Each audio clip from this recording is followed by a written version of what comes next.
So if military action is taken in Syria, what options does President Trump have? Here with me now, Frank Gaffney. Frank, from what I understand and what I've been reading, there are essentially 5 things that don't necessarily have to be singular options, but 5 things on the table: a no-fly zone, strategic airstrikes, perhaps missile cruises from some of the ships nearby, the establishment of safe zones, and ultimately perhaps even ground forces.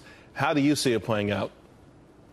Well, you know, there's an expression in the courts that hard cases make bad laws. Bad incidents, war crimes, if you will, can often make bad judgments seemingly necessary. And I think of the 5 options that you've mentioned, none of them is very appealing, because I think basically what you have to weigh here is, you know, Donald Trump ran against nation building. I think we wind up in taking most of those steps getting embroiled in a horrible and admittedly appalling Syrian civil war. I'm not convinced that getting American ground forces, getting American aircraft, getting American pilots embroiled in this is in our long-term and strategic interests. But here's the point. If you really want to punish the president of Syria, if you want to not enhance the stature and capabilities of his most important opponents, namely Al-Qaeda, the Muslim Brotherhood, the Islamic State, if you want to hurt his Iranian sponsors, if you want to discourage his Russian patrons, I think one thing that we can and actually should do that I think is in the long-term strategic interests of the United States, which would be a problem for all of the foregoing, right, would be helping the Kurds. And whether that means recognizing they should have a state of their own, which I think makes sense, or simply helping them protect themselves, protect minorities, and otherwise be a force for good in that part of the world, I think we need to take that on. Listen, we admire what the Kurds have done thus far. You know, it's been remarkable with the limited resources, their grit, their fight. And I think most Americans would agree we should help them more. But would that be enough? And I just also wanted to let you know, Fox News just now, Senator McCain saying that we should ground those planes and try to pilots who actually dropped these munitions, these chemical bombs, if you will, as war criminals. Something strategic to that effect. Would that be something that you think would be okay? Well, again, to ground those planes, let alone to find and somehow extract and then prosecute these pilots, would involve a great deal of American engagement, including, I think, on the ground in this civil war. I don't see it. John McCain, with all due respect, he's been a friend of mine for a long time, I think is just simply wrong on this and has been for a long time. I don't see the vital interests of the United States being at stake, and I don't think President Trump did until this horrific war crime. And I just would appeal to him to temper his decision or his desire, which is understandable, to respond to it by getting into this mix in a way that I think would be harmful to our long-term interests. Frank, stay with me, because I want to also bring in former Congressman Joe Walsh and Matt Welch for their thoughts on what's obviously a dramatic shift with respect to the Trump administration when it comes to Syria. Joe, again, some of these options apparently would be no-fly zones, the strategic airstrikes, perhaps even cruise missile strikes from the ships that we have in the Mediterranean now, the establishment of safe zones, we heard that on the campaign trail, and even ultimately ground forces. The game has changed in the last 48 hours, and something's going to have to be done.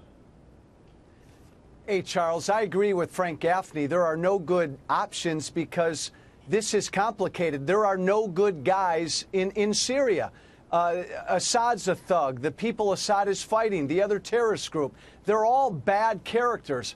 Donald Trump ran and got elected because he promised to stay out of civil wars like this. And it is amazing that in just a week, Charles, he's flipped on this. He's changed on this because, again, the pictures are horrific. But this is not our fight. If he's going to do anything, he ought to privately work Putin in Russia, because Putin and Russia can do something about Assad. But Putin and Russia are behind it. I mean, they're sanctioning this. So, you know, listen, I understand we could turn a blind eye, and I think that's what we've done, even with respect to that so-called red line. But Matt, it seems pretty clear that President Trump, something has moved him. Maybe it's the children. When I was in the Air Force, I was a Strategic Air Command, and we used to wear this T-shirt with a nuclear mushroom cloud and essentially said, you know what, bomb them all and let God sort them out. I know many Americans feel that way about foreign policy, particularly in the Middle East. What the hell? Let them kill each other. But now when you start to see images of children and things like that, it's certainly changed the dynamic at the White House. I feel like we're back in August of 2013. Back then, we were about 48 hours away from going to war for a very, very similar reason. I mean, Trump this week was using the phrase red line. He said there's many lines that have been crossed now. There had been recent reports back then of chemical attacks. There was a sense that we were mobilizing to go to war at that moment. We're kind of back there now. We never asked the right question. The right question isn't, and I know what we want it to be, because it's a moral and a human thing. It's never what should we do. It has to start with what can we do? What is the U.S. capable of doing in situations like this?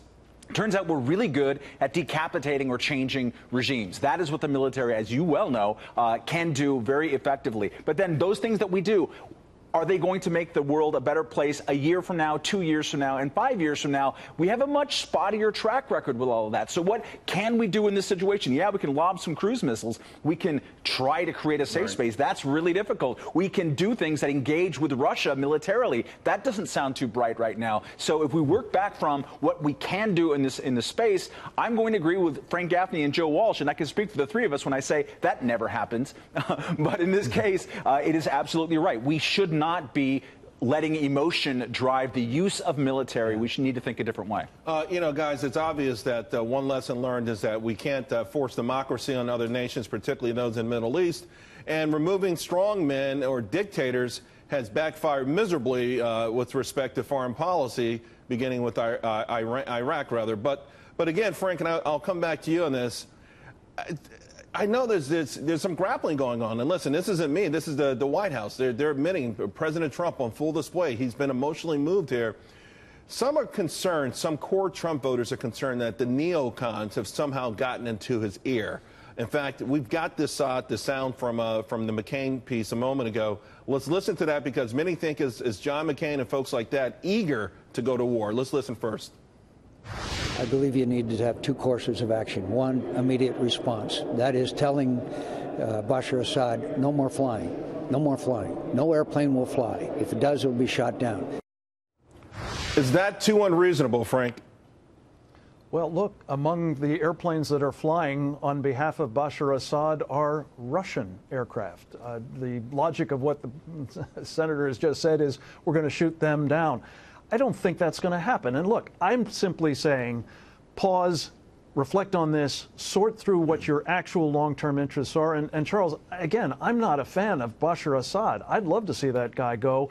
I am concerned about who comes next, and I am concerned most especially that guys like John McCain, who have been very enamored of the Muslim Brotherhood, for example, may think that bringing them in as the next government of Syria is somehow going to be in our interest. That's not the case. So finding a way to punish these guys, yes, but help good people, and I think the Kurds are as good a group as we've got there, seems to me to be the way to go.